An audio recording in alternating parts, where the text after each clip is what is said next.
Hi, my name's Janeya. And I'm Mark.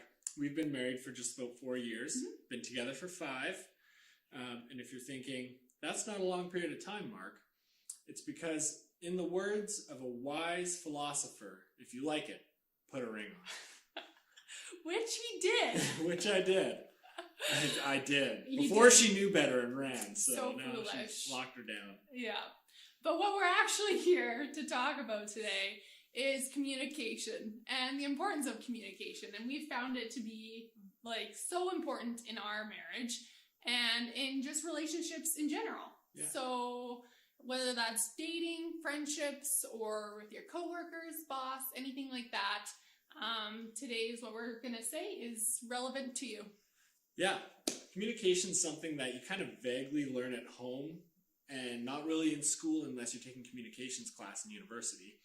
But really, what it is it's something that you have to learn intentionally. Yeah.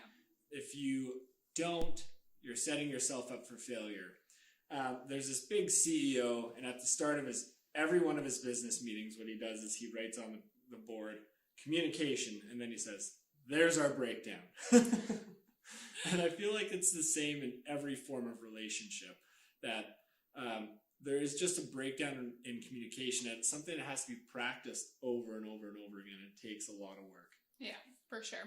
So you probably heard about several different types of communication vaguely, or maybe you know a lot about them. Some that you might have heard of is verbal communication, obviously the most common, non-verbal communication, written or visual communication. Yeah, not all communication is positive. There's, passive communication or passive-aggressive or manipulative, assertive, or just straight-up aggressive communication. And it's something that, we kind of have to be careful of how we're communicating. Yeah, so I found this thing on Forbes' website that I really liked, and it broke down into 4 different categories, different types of communicators. And so we're going to go through that today, and hopefully you guys can learn something. The first one is analytical. They're very logical thinkers, logical communicators. A plus B equals C. There's a very reasonable explanation as to why they do what they do, say what they say, and think what they think. If, for example, we decide one day we're going to go to the park, in an analytical way of communicating, it would be like, oh, it's nice outside. The dog needs to go outside, or the kids are antsy. And you know what? I too want to change in scenery. We should go to the park. And it's this kind of framed out way of thinking that is actually very logical, useful, helpful in many ways, but it is one way of communicating. The downside of it is that often the communication can come across as cold or unwelcoming because it's very or too structured or too logical and doesn't leave space for anything emotional. Yeah, totally. The next type of communication we're going to talk about is functional. So functional communication is very step by step. You process the details, and when you communicate, you talk about all of the details. So let's say we're going to go to the park, but instead of just saying that, I would say, okay, so everyone needs to make sure that they've gone to the bathroom. Does everyone have their water? Let's leave for the park around 10 so that we can get back before lunch, but still have enough time at the park. So the pros of this is that you're very organized and you tend to have all your ducks in a row. And you also think about obstacles that might come in the way and possibly have solved them before they even come up.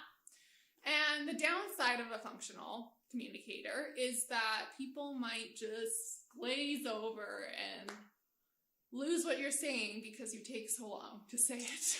Yeah, if you get too invested in the details, you often leave your followers behind. Yeah. That is me and Janeya. She worries about the details and the lists with her sub-lists and sub-points, and I fall asleep in the meantime. It's a great napping technique, actually. Falls asleep instantly. Yeah. The next way of communicating is intuitive. It's more of like a big picture way of communicating, right? The grand scheme of things. This is what the point is. So really, if you're talking about going to the park, the conversation ends at, well, we're going to the park. Yeah. You know, the details are Janeya's concern. For me, I'm just worried about us. We're going to the park. We're going to have a good time. That's all I need, right? And so this way of communicating is awesome when it comes to getting the vision across, right? This big grand scheme way of communicating allows for others to help and fill in the gaps. You know, it leaves that space for someone like Janeya to be able to flourish. But the downside is often intuitive communicators just don't care about the details or may not have the patience for them. And that really can be a downfall because the details matter. Yeah, or I could feel unheard. Yeah, exactly. So then the last type of communication that we're going to talk about is personal. So a personal communicator really values emotion and connection. So if you're going to go to the park, you might say something like, I haven't been to the park in a very long time. I would love to go to the park. How do you feel? Or what do you think? So something that's really positive about this type of communication is that it allows for connection and for conversation, and also allows for the other person to have an opportunity to view what they think or how they feel about the situation. On the flip side, though, if you're talking to the wrong person, or the person that doesn't understand this communication style, they might think of you as a little bit too touchy-feely. Yeah. The emotional side of things, you know, whatever. But here's the logical end of things, right? It's the opposite side of the logical end of things. Not to say that those who are on the personal end aren't logical communicators. It's just the counterbalance. Yeah. And you can see, like, within these 4 different categories, how it could be difficult to communicate, or how some people might not feel heard, and the difficulties that come when one person's saying one thing, but the other person isn't understanding.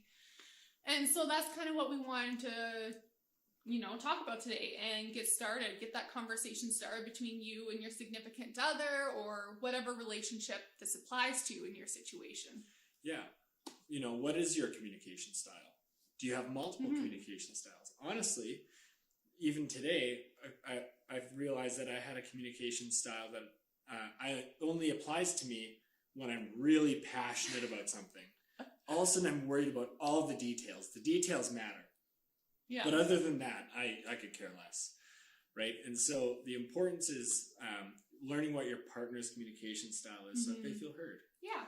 And so that's basically what we came to talk about is communication. And if you feel like you know which communication style you are, and if your partner knows what you are and what your partner is, then it often leads to good discussions and less miscommunications. Exactly. So we're going to be doing more of these.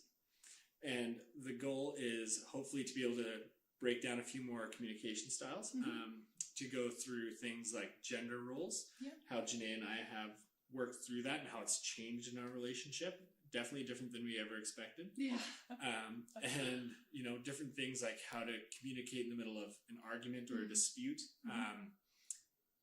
And just how to kind of navigate through a few of these things. So these are some of the future topics that are coming up. So if you're interested in these things, look us up. We'll be posting more of these soon.